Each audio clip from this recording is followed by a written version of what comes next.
سيقول السفهاء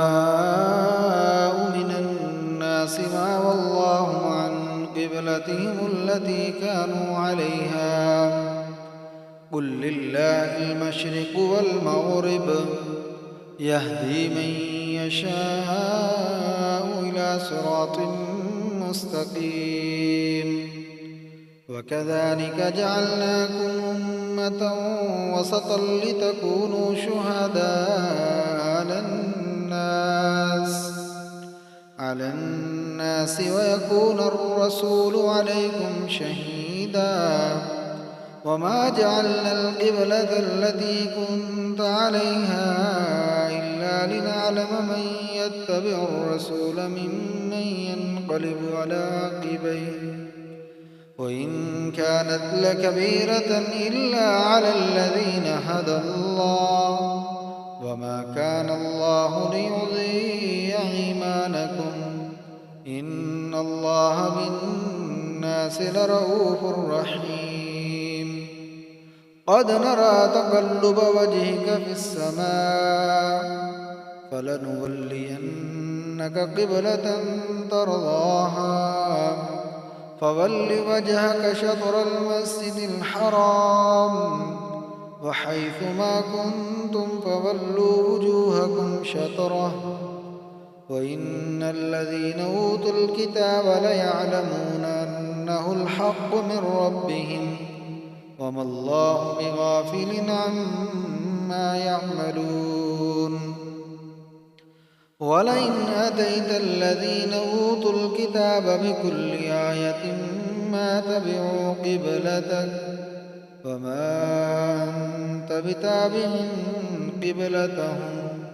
وما بعضهم بتابع قبلة بعض ولئن اتبعت أهواءهم من بعد ما جاءك من العلم إنك إذا لمن الظالمين الذين آتيناهم الكتاب يعرفونه كما يعرفون أبناءهم وإن فريقا منهم ليكتمون الحق وهم يعلمون الحق من ربك فلا تكونن من الممترين ولكل وجهة هو موليها فاستبقوا الخيرات أينما تكونوا يأت بكم الله جميعا إن الله على كل شيء قدير ومن حيث خرجت فول وجهك شطر المسجد الحرام وإنه للحق من ربك وما الله بغافل عما تعملون ومن حيث خرجت فول وجهك شطر المسجد الحرام وحيث ما كنتم فولوا وجوهكم شطره لئلا يكون للناس عليكم حجة إلا الذين ظلموا منهم فلا تخشوهم واخشوني وليتم نعمتي عليكم ولعلكم تهتدون كما أرسلنا فيكم رسولا منكم يتلو عليكم آياتنا ويزكيكم ويعلمكم الكتاب والحكمة ويعلمكم ما لم تكونوا تعلمون فاذكروني أذكركم واشكروا لي ولا تكفرون يا أيها الذين آمنوا استعينوا بالصبر والصلاة إن الله مع الصابرين ولا تقولوا لمن يقتل في سبيل الله أموات بل أحياء ولكن لا تشعرون ولنبلونكم بشيء من الخوف والجوع ونقص من الأموال والأنفس والثمرات وبشر الصابرين الذين إذا أصابتهم مصيبة قالوا إنا لله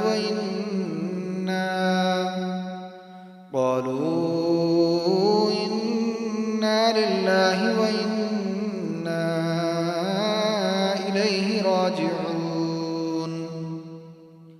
أولئك عليهم صلوات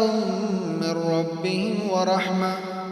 وأولئك هم المهتدون. إن الصفا والمروة من شعائر الله فمن حج البيت أو اعتمر فلا جناح عليه أن يطوف بهما ومن تطوع خيرا فإن الله شاكر عليم. إن الذين يكتمون ما أنزلنا من البينات والهدى من بعد ما بيناه للناس في الكتاب أولئك يلعنهم الله ويلعنهم اللاعنون إلا الذين تابوا وأصلحوا وبينوا فأولئك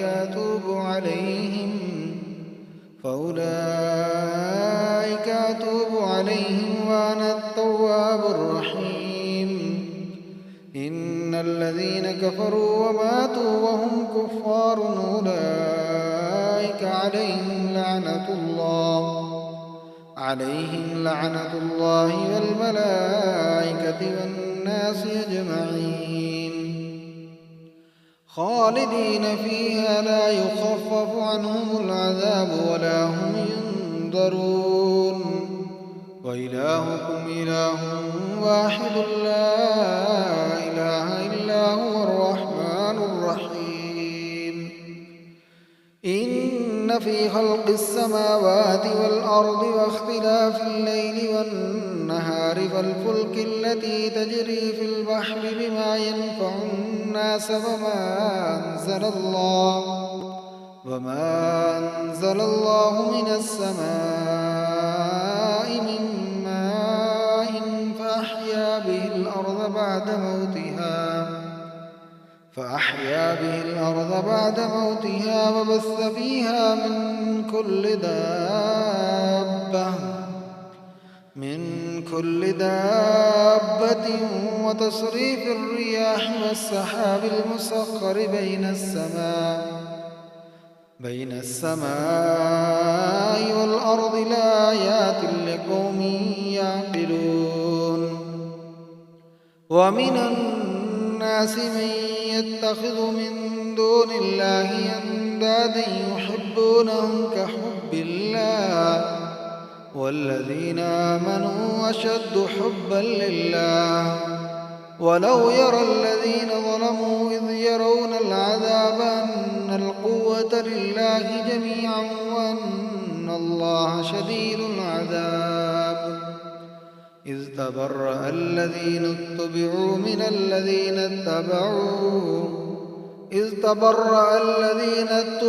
من الذين اتبعوا ورأوا العذاب وتقطعت بهم الأسباب. وقال الذين اتبعوا لو أن لنا كرة فنتبرأ منهم كما تبرأوا منا كذلك يريهم الله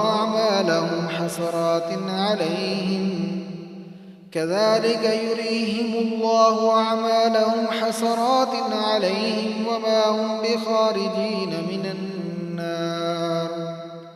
يا أيها الناس كلوا مما في الأرض حلالا طيبا ولا تتبعوا خطوات الشيطان إنه لكم عدو مبين. إنما يأمركم بالسوء والفحشاء وأن تقولوا على الله ما لا تعلمون. وإذا قيل لهم اتبعوا ما أنزل الله قالوا بل نتبع ما عليه آباءنا أولو كان آباؤهم لا يعقلون شيئا ولا يهتدون ومثل الذين كفروا كمثل الذي ينعق بما لا يسمع إلا دعاء ونداء صم بكم عمي فهم لا يعقلون يا أيها الذين آمنوا كلوا من طيبات ما رزقناكم واشكروا لله إن كنتم إياه تعبدون إنما حرم عليكم الميتة والدم ولحم الخنزير وما أهل به لغير الله فمن اضطر غير باغ ولا آد فلا إثم عليه إن الله غفور رحيم إن الذين يكتمون ما أنزل الله من الكتاب ويشترون به ثمنا قليلا أولئك ما يأكلون في بطونهم إلا النار ولا يكلمهم الله يوم القيامة ولا يزكيهم ولهم عذاب أليم أولئك الذين اشتروا الضلالة بالهدى والعذاب بالمغفرة فما أصبرهم على النار ذلك بأن الله نزل الكتاب بالحق وإن الذين اختلفوا في الكتاب لفي شقاق بعيد ليس البر أن تولوا وجوهكم قبل المشرق والمغرب ولكن البر من آمن بالله واليوم الآخر والملائكة والكتاب والنبيين وآتى المال على حبه ذوي القربى واليتامى والمساكين وابن السبيل والسائلين وفي الرقاب وأقام الصلاة وآتى الزكاة والموفون بعهدهم إذا عاهدوا والصابرين في البأساء والضراء وحين البأس أولئك الذين صدقوا وأولئك هم المتقون يا أيها الذين آمنوا كتب عليكم القصاص في القتلى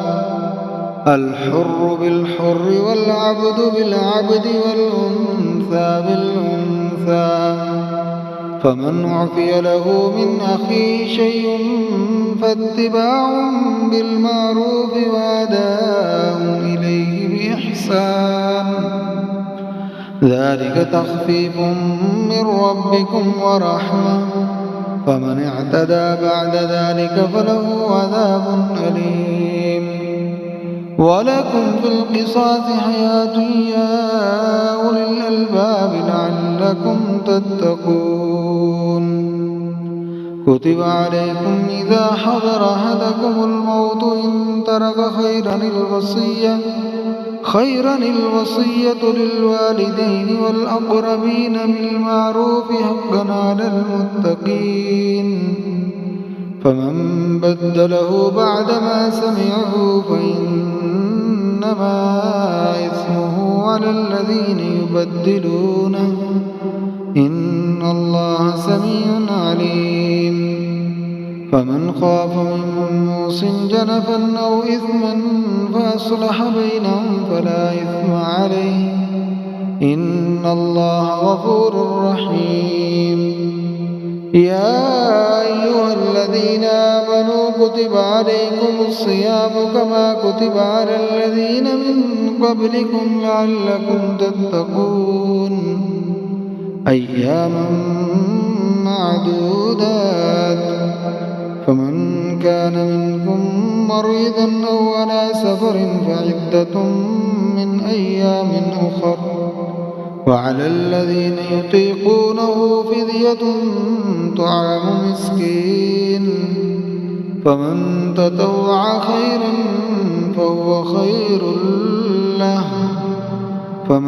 تطوع خيرا فهو خير له وأن تصوموا خير لكم إن كنتم تعلمون شهر رمضان الذي أنزل فيه القرآن هدى للناس وبينات من الهدى والفرقان فمن شهد منكم الشهر فليصم ومن كان مريضا أو على سفر فعدة من أيام أخر يريد الله بكم اليسر ولا يريد بكم العسر ولتكملوا العدة ولتكبروا الله على ما هداكم ولعلكم تشكرون وإذا سألك عبادي أني فإني قريب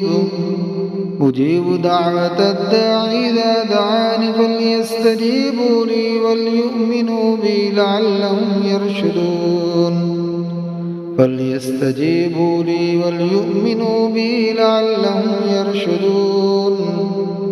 أحل لكم ليلة الصيام الرفث إلى نسائكم هن لباس لكم وأنتم لباس لهن علم الله أنكم كنتم تختانون أنفسكم فتاب عليكم وعفى عنكم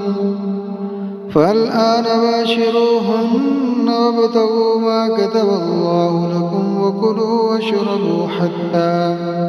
حتى يتبين لكم الخيط الأبيض من الخيط الأسود من الفجر ثم أتموا الصيام إلى الليل ولا تباشروهن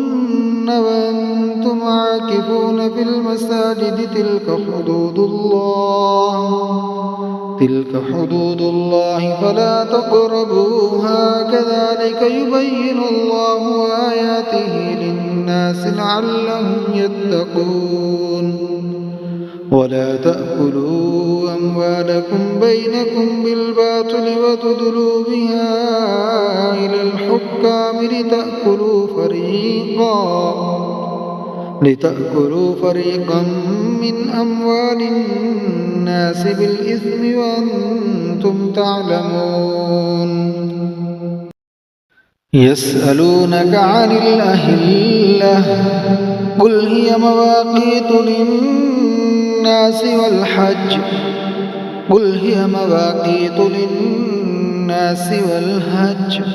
وليس البر بأن تأتوا البيوت من ظهورها ولكن البر من اتقى وأتوا البيوت من أبوابها واتقوا الله لعلكم تفلحون وقاتلوا في سبيل الله الذين يقاتلونكم ولا تعتدوا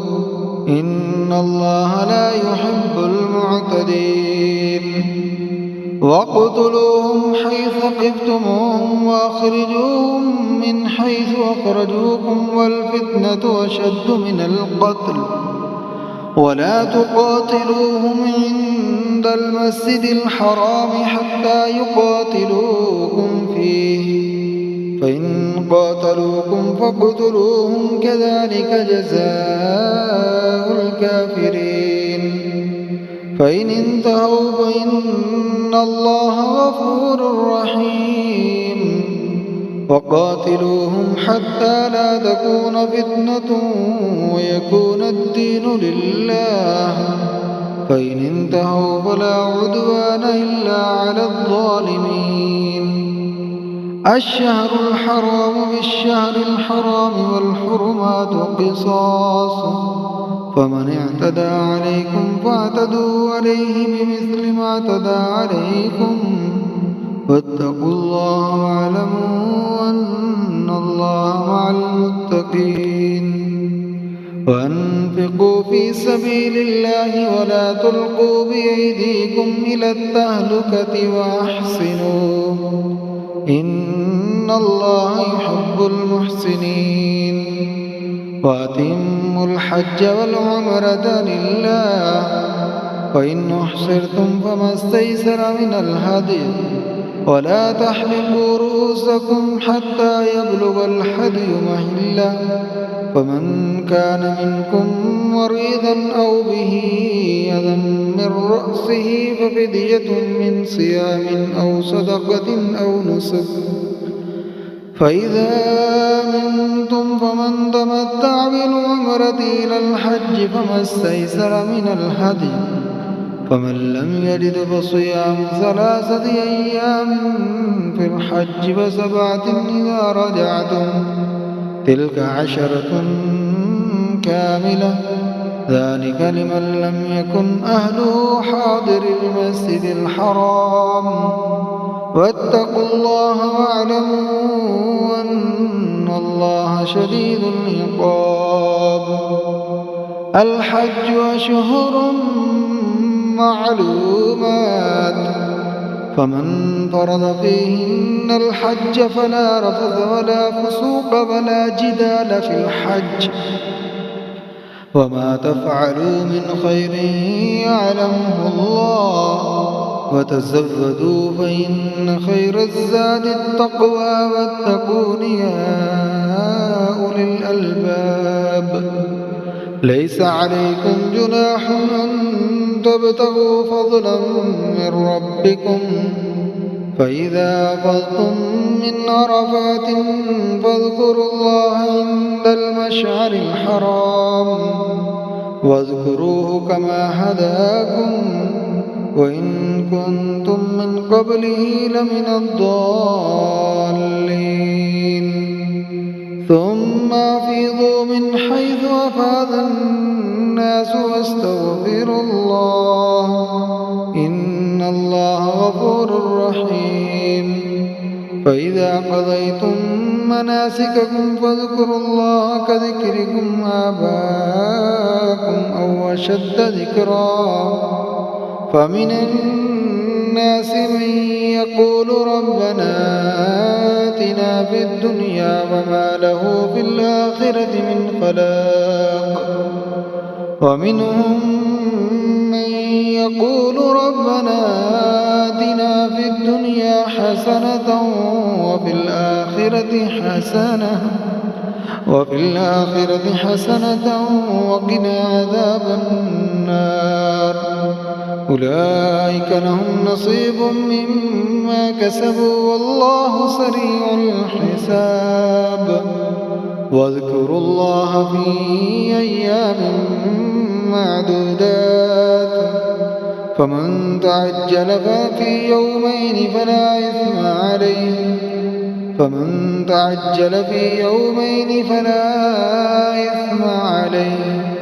ومن تأخر فلا إثم عليه لمن اتقى واتقوا الله واعلموا أنكم إليه تحشرون ومن الناس من يعجبك قوله في الحياة الدنيا ويشهد الله على ما في قلبه وهو ألد الخصام وإذا تولى سعى في الأرض ليفسد فيها ويهلك الحرث والنسل والله لا يحب الفساد وإذا قيل له اتق الله أخذته العزة بالإثم فحسبه جهنم ولبئس المهاد وإذا قيل له اتق الله أخذته العزة بالإثم فحسبه جهنم ولبئس المهاد ومن الناس من يشري نفسه ابتغاء مرضات الله والله رؤوف بالعباد ومن الناس من يشري نفسه ابتغاء مرضات الله والله رؤوف بالعباد يا أيها الذين آمنوا ادخلوا في السلم كافة ولا تتبعوا خطوات الشيطان إنه لكم عدو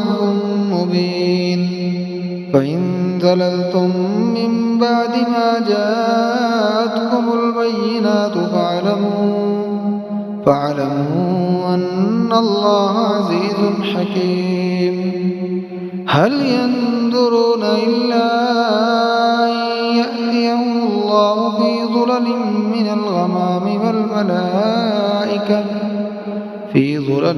من الغمام والملائكة وقضي الأمر وإلى الله ترجع الأمور.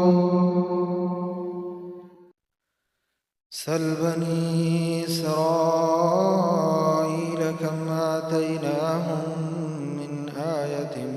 بينة ومن يبدل نعمة الله من بعد ما جاءته فإن الله شديد العقاب. زين للذين كفروا الحياة الدنيا ويسخرون من الذين آمنوا والذين اتقوا فوقهم يوم القيامة والله يرزق من يشاء بغير حساب. كان الناس أمة واحدة فبعث الله النبيين مبشرين ومنذرين وأنزل معهم الكتاب بالحق ليحكم بين الناس فيما اختلفوا فيه وما اختلف فيه إلا الذين أوتوه من بعد ما جاءتهم البينات بغيا بينهم فهدى الله الذين آمنوا لما اختلفوا فيه من الحق بإذنه والله يهدي من يشاء إلى صراط مستقيم. أم حسبتم أن تدخلوا الجنة ولما يأتكم مثل الذين خلوا من قبلكم مستهم البأساء والضراء وزلزلوا حتى يقول الرسول والذين آمنوا معه متى نصر الله ألا إن نصر الله قريب. يسألونك ماذا ينفقون قل ما أنفقتم من خير فللوالدين والأقربين واليتامى والمساكين وابن السبيل وما تفعلوا من خير فإن الله به عليم. كتب عليكم القتال وهو كره لكم وعسى أن تكرهوا شيئا وهو خير لكم وعسى أن تحبوا شيئا وهو شر لكم والله يعلم وأنتم لا تعلمون. يسألونك عن الشهر الحرام قتال فيه قل قتال فيه كبير وصد عن سبيل الله وكفر به والمسجد الحرام وإخراج أهله منه أكبر عند الله والفتنة أكبر من القتل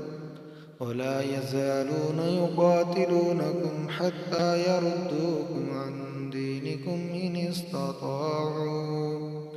ومن يرتد منكم عن دينه فيمت وهو كافر فأولئك حبطت أعمالهم في الدنيا والآخرة وأولئك أصحاب النار هم فيها خالدون. إن الذين آمنوا والذين هاجروا وجاهدوا في سبيل الله أولئك يرجون رحمة الله والله غفور رحيم. يسألونك عن الخمر والميسر قل فيهما إثم كبير ومنافع للناس وإثمهما أكبر من نفعهما ويسألونك ماذا ينفقون قل العفو كذلك يبين الله لكم الآيات لعلكم تتفكرون في الدنيا والآخرة ويسألونك عن اليتامى قل إصلاح لهم خير وإن تخالطوهم فإخوانكم والله يعلم المفسد من المصلح ولو شاء الله لأعنتكم إن الله عزيز حكيم ولا تنكحوا المشركات حتى يؤمن ولأمة مؤمنة خير من مشركة ولو أعجبتكم ولا تنكحوا المشركين حتى يؤمنوا ولعبد مؤمن خير من مشرك ولو أعجبكم أولئك يدعون إلى النار والله يدعو إلى الجنة والمغفرة بإذنه ويبين آياته للناس لعلهم يتذكرون ويسألونك عن المحيض قل هو أذى فاعتزلوا النساء في المحيض ولا تقربوهن حتى يطهرن فإذا تطهرن فأتوهن من حيث أمركم الله إن الله يحب التوابين ويحب المتطهرين نساؤكم حرث لكم فأتوا حرثكم أنى شئتم وقدموا لأنفسكم واتقوا الله واعلموا أنكم ملاقوه وبشر المؤمنين ولا تجعلوا الله عرضة لأيمانكم أن تبروا وتتقوا وتصلحوا بين الناس والله سميع عليم لا يؤاخذكم الله باللغو في أيمانكم ولكن يؤاخذكم بما كسبت قلوبكم والله غفور حليم للذين يؤلون من نسائهم تربص 4 أشهر فإن فاءوا فإن الله غفور رحيم وإن عزموا الطلاق فإن الله سميع عليم والمطلقات يتربصن بأنفسهن 3 قروء ولا يحل لهن أن يكتمن ما خلق الله في أرحامهن إن كن يؤمن بالله واليوم الآخر وبعولتهن أحق بردهن في ذلك إن أرادوا إصلاحا ولهن مثل الذي عليهن بالمعروف وللرجال عليهن درجة والله عزيز حكيم الطلاق 2 فإمساك بمعروف أو تسريح الطلاق 2 فإمساك بمعروف أو تسريح بإحسان ولا يحل لكم أن تأخذوا مما آتيتموهن شيئا إلا أن يخافا ألا يقيما حدود الله فإن خفتم ألا يقيما حدود الله فلا جناح عليهما فيما افتدت به، تلك حدود الله فلا تعتدوها، ومن يتعد حدود الله فأولئك هم الظالمون. فإن طلقها فلا تحل له من بعد حتى تنكح زوجا غيره، فإن طلقها فلا جناح عليهما أن يتراجعا إن ظنا أن يقيما حدود الله، وتلك حدود الله يبينها لقوم يعلمون. وإذا طلقتم النساء فبلغن أجلهن فأمسكوهن بمعروف أو سرحوهن بمعروف، ولا تمسكوهن ضرارا لتعتدوا، ومن يفعل ذلك فقد ظلم نفسه. ولا تتخذوا آيات الله هزوا واذكروا نعمة الله عليكم وما أنزل عليكم من الكتاب والحكمة يعظكم به، واتقوا الله واعلموا أن الله بكل شيء عليم. وإذا طلقتم النساء فبلغن أجلهن فلا تعذلوهن أن ينكحن أزواجهن إذا تراضوا بينهم بالمعروف، ذلك يوعظ به من كان منكم يؤمن بالله واليوم الآخر، ذلكم أزكى لكم وأطهر، والله يعلم وأنتم لا تعلمون. والوالدات يرضعن أولادهن حولين كاملين لمن أراد أن يتم الرضاعة، وعلى المولود له رزقهن وكسوتهن بالمعروف، لا تكلف نفس إلا وسعها، لا تضار والدة بولدها ولا مولود له بولده، وعلى الوارث مثل ذلك، فإن أرادا فصالا عن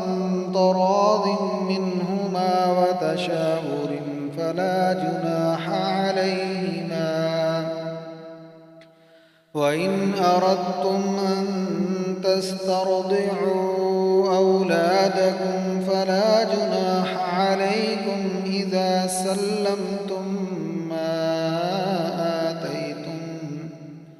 إذا سلمتم ما آتيتم بالمعروف، واتقوا الله واعلموا أن الله بما تعملون بصير. والذين يتوفون منكم ويذرون أزواجا يتربصن بأنفسهن 4 أشهر وعشرا، فإذا بلغن أجلهن فلا جناح عليكم فيما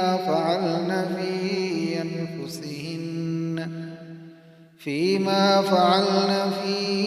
أنفسهن بالمعروف، والله بما تعملون خبير.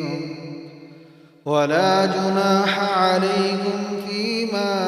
عرضتم به من خطبة خطبة النساء أو أكننتم في أنفسكم ولا جناح عليكم فيما عرضتم به من خطبة النساء أو أكننتم في أنفسكم علم الله أنكم ستذكرونهن ولكن لا تواعدوهن سرا إلا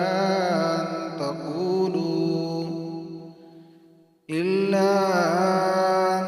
تقولوا قولا معروفا ولا تعزموا عقدة النكاح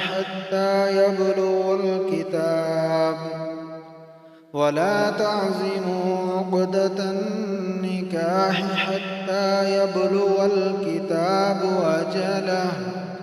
واعلموا أن الله يعلم ما في أنفسكم فاحذروا واعلموا أن الله غفور حليم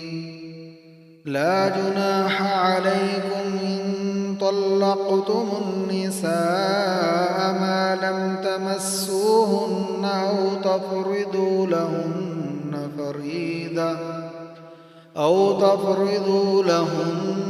فريضة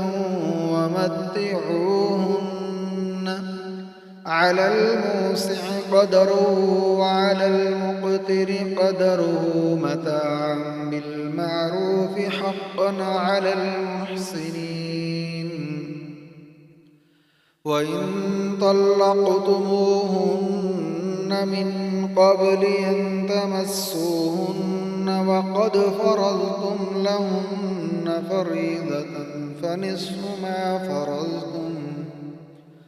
فنصف ما فرضتم إلا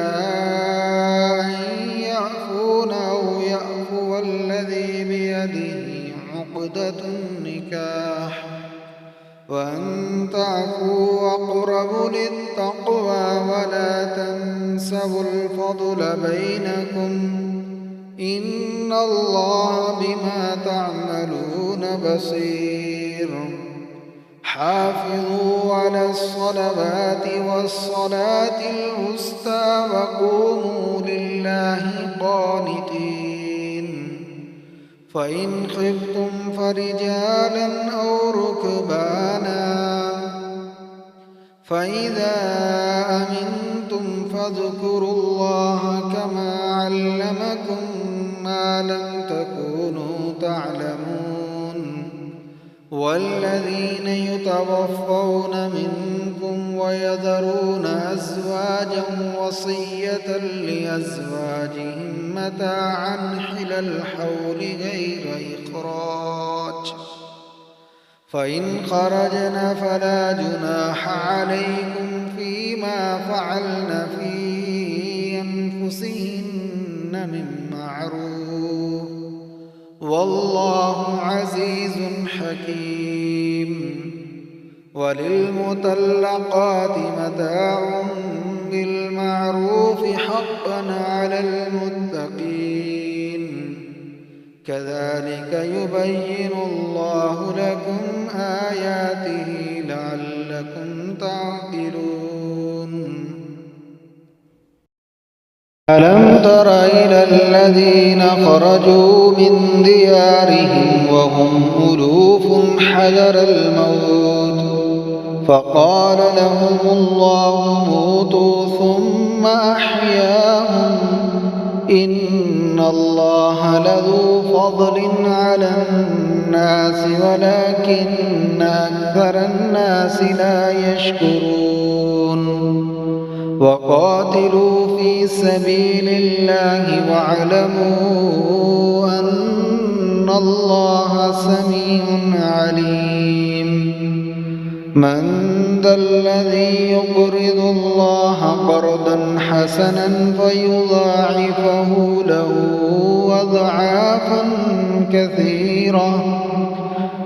والله يقبض ويبسط وإليه ترجعون ألم تر إلى الملأ من بني إسرائيل من بعد موسى إذ قالوا لنبي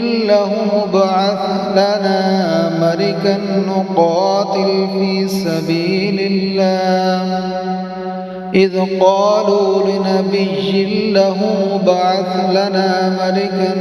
نقاتل في سبيل الله قال هل عسيتم إن كتب عليكم القتال ألا تقاتلوا قالوا وما لنا ألا نقاتل في سبيل الله وقد أخرجنا من ديارنا وأبنائنا فلما كتب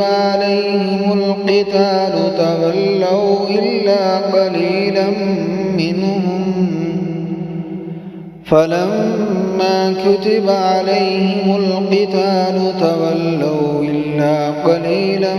منهم والله عليم بالظالمين وقال لهم نبيهم إن الله قد بعث لكم طالوت ملكا قالوا أنى يكون له الملك علينا ونحن أحق بالملك منه ولم يؤت سعة من المال قال إن الله اصطفاه عليكم وزاده بسطة في العلم والجسم والله يؤتي ملكه من يشاء والله واسع عليم وقال لهم نبيهم إن آية ملكه أن يأتيكم التابوت فيه سكينة من ربكم وبقية مما ترك آل موسى وآل هارون تحمله الملائكة إن في ذلك لآية لكم إن كنتم مؤمنين فلما فصل طالوت بالجنود قال إن الله مبتليكم بنهر فمن شرب منه فليس مني ومن لم يطعمه فإنه مني إلا من اغترف غرفة بيده فشربوا منه إلا قليلا منهم فلما جاوزه هو والذين آمنوا معه قالوا لا طاقة لنا اليوم بجالوت وجنوده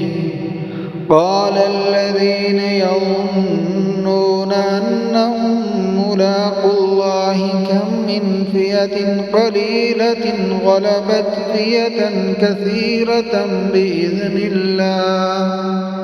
والله مع الصابرين ولما برزوا لجالوت وجنوده قالوا ربنا أفرغ علينا صبرا وثبت أقدامنا وانصرنا على القوم الكافرين فهزموهم بإذن الله وقتل داود جالوت وآتاه الله الملك والحكمة وعلمه مما يشاء ولولا دفع الله الناس بعضهم ببعض لفسدت الأرض